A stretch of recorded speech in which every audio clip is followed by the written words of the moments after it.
আজকে যারা সংস্কারের কথা বলছে, খুব জোর গলায় সংস্কারের কথা বলছে, তাদের কতজন ব্যক্তি স্বৈরাচার শেখ হাসিনার রক্ত চক্ষুকে উপেক্ষা করে সংস্কার করার কথা সাহস করে বলতে পেরেছিল? এরা কখন সংস্কারের কথা বলছে?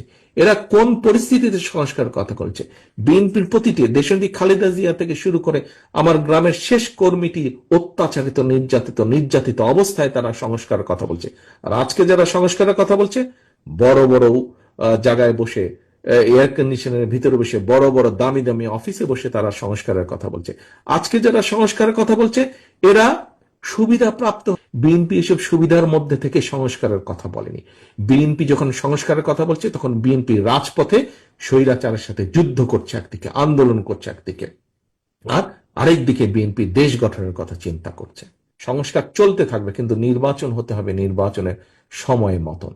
এবং সে কারণেই আমরা অনেককেই দেখছি বলছে মুখে আগে সংস্কার পরে নির্বাচন, কিন্তু বাস্তবে তারা ঠিক তার বিপরীত কাজটি করছে। কিন্তু তারা তো গিয়ে ঠিকই যে বিভিন্ন জায়গায় আমরা দেখছি নিজেদের প্রার্থী তারা ডিক্লেয়ার করে বেড়াচ্ছে। অনেক রাজনৈতিক দল আছে, তাদের বিভিন্ন জনের বিভিন্ন বিষয়ের খবর তাদের সদস্যদের আপনারা দেখছেন আকাশে বাতাসে, অনেক কান পাতলে আমরা শুনতে পাচ্ছি। বাট কাউকে কি দেখেছেন যারা অন্যায় করেছে, অন্যায়কারীর বিরুদ্ধে ব্যবস্থা নিতে? তারা তাদের অন্যায়কারী সদস্যের বিরুদ্ধে ব্যবস্থা নেয়নি।